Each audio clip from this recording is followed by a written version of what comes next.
So what do you class yourself as? Good? Bad? Or just damn right ugly? You could be in my gang. And some might say it's the tools you use as an electrician. That's what makes you a good electrician. Others will say that it's how well you know the regs book. You've got to sit there every night in your bed reading that regs book and know it inside out. That's what will make you a good electrician.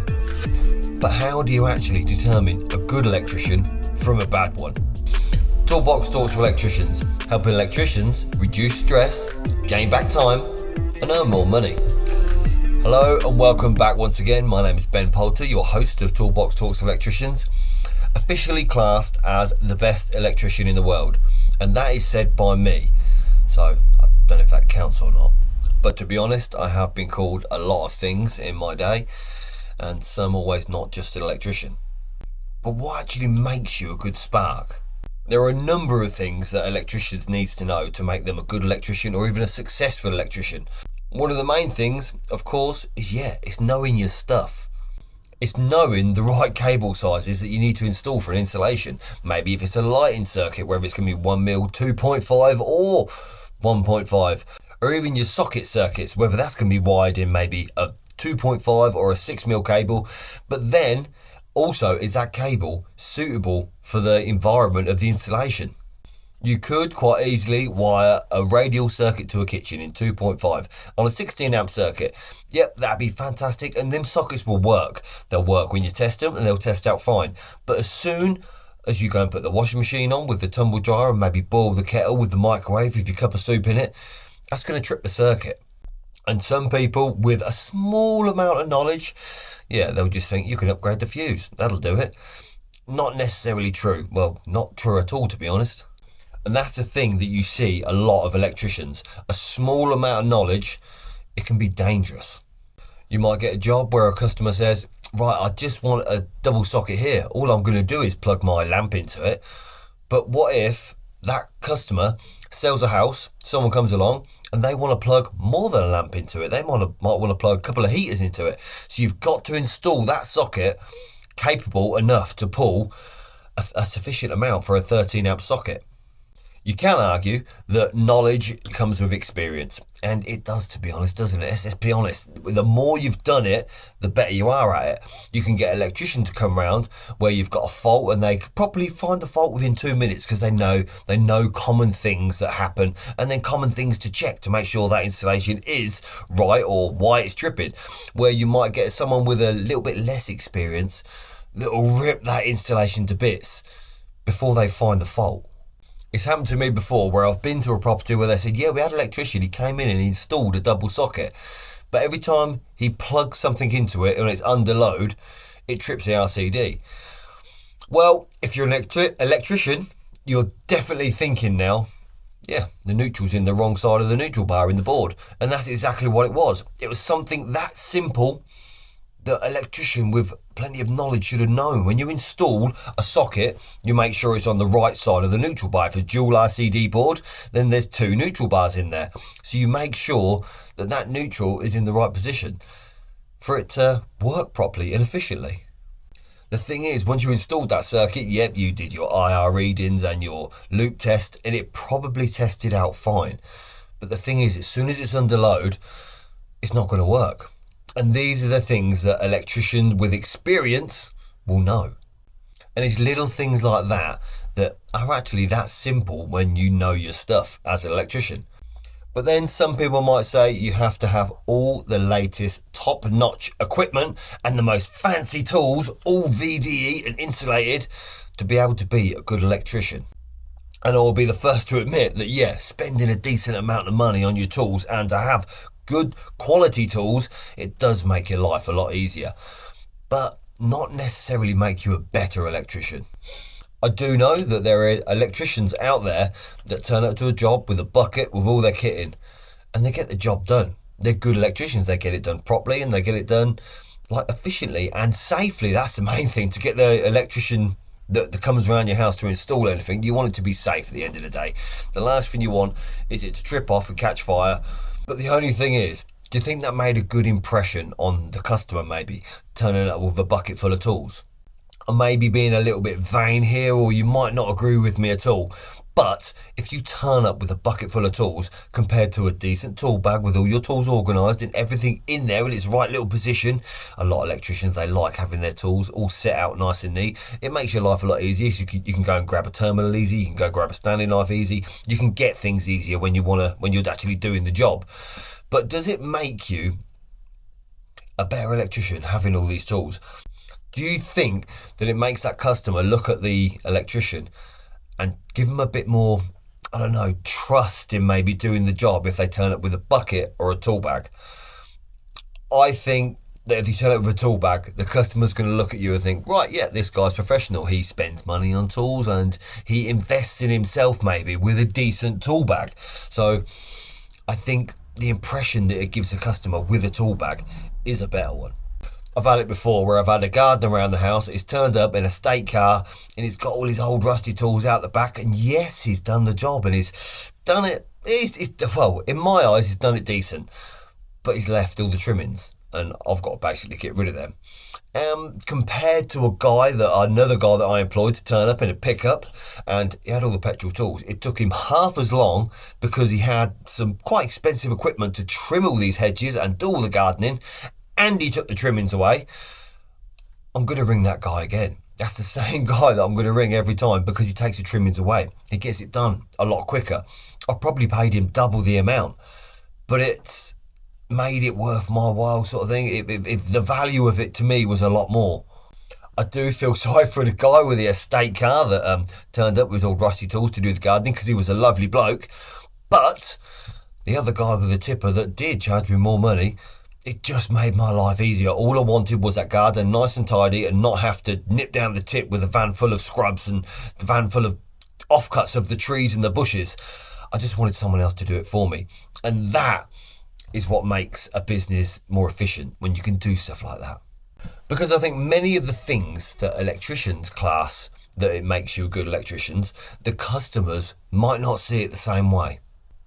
Because as an electrician, you may well know that the selection of the cable that you're going to install in a certain environment, that's a massive thing because you want your job to basically last forever. You're not going to run a hot tub supply and twin in earth up to the end of the garden because you know that that's going to deteriorate over time and it's not going to be suitable for, I don't know, in a year's time when the weather gets to it and the elements of the wet, the wind and the sun get to that cable, it's going to deteriorate. So that's why we run SWA. You might go around a customer's house and they've got a job to do and they say, well, don't worry about materials. I've got these 10 lights, they're $15.99 off Amazon. Well, you know that you ain't going to install them downlights because they won't work after a little while. Because if that customer also wants them lights installed inside a bathroom and they're not even IP rated, there's a certain material, the certain style light that you have to use in certain locations, especially like bathrooms, where it is susceptible for steam and damp. A good electrician will be able to explain to the customer in good detail why they don't use them $15.99 Amazon lights in this location, or why they won't use them lights to install, because it'll be a complete waste of their time. An electrician will be able to explain to a customer to say, I won't install these because as soon as I leave and they go wrong, you're going to be ringing me saying that these lights don't work anymore, when it's not really my fault. It's the materials that you've installed. It's sometimes I've seen it before. People have installed these lights. Yep, they've been there for a year. Electrician come in and put them in. Well, you shouldn't have put them in. They're a complete waste of time. And to be honest with you, they're lucky they failed because they could have caused a fire. And I think especially so these days, because materials, yes, they are depreciating. They're getting made cheaper and cheaper all over the world. And they need to be installed correctly rather than having some DIY Dave come along and stick him in just because he does it for 20 quid. I've been to no end of properties, you must have yourself, and seen a customer pull out all these sockets and switches. They're lovely and fancy and they look very pretty, but they look like they're from a dustbin, and maybe they're made very cheap. They're maybe from China and they're not really safe to be installed into any property, let alone one in the UK. And yes, if you're registered with Part P and stuff like that, you've more than likely got £10 million worth of insurance cover. but that doesn't necessarily you need to test it out and use it. You don't want to claim on that insurance. It's a bit of a rip-off, to be honest. You're £10 million. It's not too expensive to have public liability and stuff like that insurance. But if you've got up to £10 million insurance, you don't really want to use it. It's there just in case anything bad does happen. But you've got to install that electric cabling or the electrical installation to the highest standard possible. And letting customers know that maybe they shouldn't use these cheap appliances is one of your responsibilities. I think another thing that makes an electrician a good electrician is to be able to talk to that customer. When you're in their house, you've got to make them feel safe and to make them feel confident that you're going to do a good job in their home. They've spent a lot of money on this property. They've maybe got, I don't know, $500,000 mortgage. So they're trusting you to come in and basically install electrics that are not going to burn the place down. And building up that customer relations with the customer is obviously through chit-chatting and stuff like that, having a cup of tea and doing a good job. Because the amount of times now, the amount of houses that I've got keys to, people just give me the keys and say, Ben, I need this fitting, I need that fitting, can you change my oven? And I've got keys to it. They've let me keep them. I don't know why. I have lost some sometimes, but they must be in the van somewhere. But I've got all these keys to people's houses where they just say, you've got a key, just let yourself in and get that job done, will you? And another advantage of having customers that trust you and trust your recommendation, you don't have to sort of scrimp and where they don't come back to you and say, look, can we get this a little bit cheaper? They'll trust your recommendations to what you're going to install in that property, so that you do put these LED downlights in, which are £15 a pop rather than $5.99, which obviously they saw on the Screwfix website. The customer will trust you to install what you recommend because all your previous work is still being fantastic, or it's still working and it's still up to scratch and they're very happy with it. So yeah, keeping that customer happy can be a massive advantage to make you a good electrician. Good communication with customers and other contractors, that's also a benefit to make you a good electrician. The customer or the contractor, maybe the builder or the kitchen fitter, they probably won't have a clue what you're talking about when you go in there and say, right, I'm going to install a 40 amp RCD protected circuit to this hob, isolated above, and then you're going to install 20 radial circuits to the two new ovens that you're putting in with a 1.5 6 amp supply for the undercupboard lighting, which will be new. You can talk jargon. Well, as it seems, it might sound to some customers and some builders, but it's being able to give them the details, I think, to a customer, to explain to them what you're doing and why you're doing it. That also fills a customer with confidence. Not only with confidence, but it also explains in what you're skilled at, sort of thing, and the knowledge you've got and why you're there, why they've called electrician, rather than DIY Dave from next door to come do the job. You explain to them why this is going to happen. Yep, you might only pull 16 amps, but we're going to run a decent supply to it just in case you ever change. Like your hob, it might be a gas hob, but one day you might change that to an induction hob where you're going to need a 40 amp supply. So just explain to them stuff like that. If you're doing a whole refit of a kitchen, it's always good to do these little things just in case. And I suppose, to be honest, a good electrician, yeah, he's a bit of a geek and he does know his stuff. But he's a geek about electrics and electrical installations, and he knows why he does it. It's something you're trained in. And sometimes I know a customer, they're not really interested about when you tell them why you're doing it and how you're doing it. But if you just explain to them a little bit more, some customers will actually understand. There are some electricians out there, I will class them as bad electricians, that just go out there and they just throw it in. Because anybody, I think, can make off a light and make a light work, or they can make a socket work or an extend socket circuit. But can they make it work efficiently and safe and make it work forever? There's a lot of electricians out there that maybe think, nothing's going to happen. I'm just going to extend it off that radial, like extend a radial off a radial. Then nothing's going to happen. That's what they assume in their head. And possibly it's been like it for years. Nothing will happen. But it only takes that one time. That one time someone says, I need to plug 3 heaters in to get this room dried out. They'll plug 3 heaters in. They'll leave them overnight to get it nice and warm so it's dry in the morning. But then the cable will melt while they're in bed. And, oh look, their smoke detector's battery run out because they don't have battery powered ones. And it happens. You can maybe find a story somewhere on the internet where a fire's happened and that house is burnt down due to bad wiring.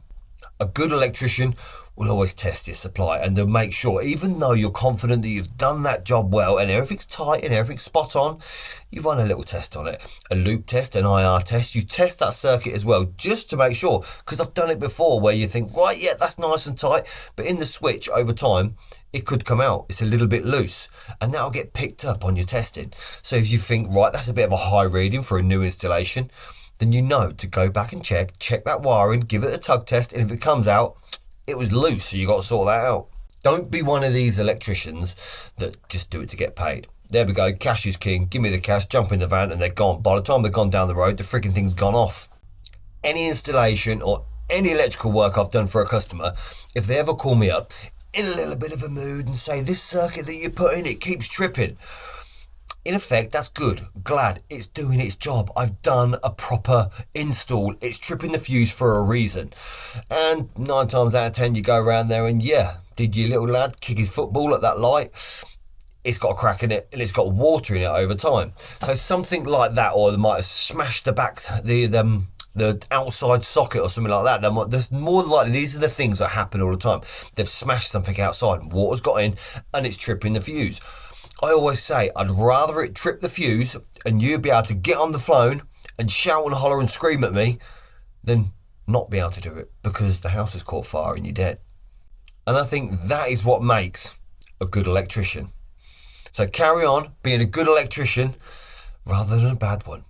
Until next time, I'll see you again.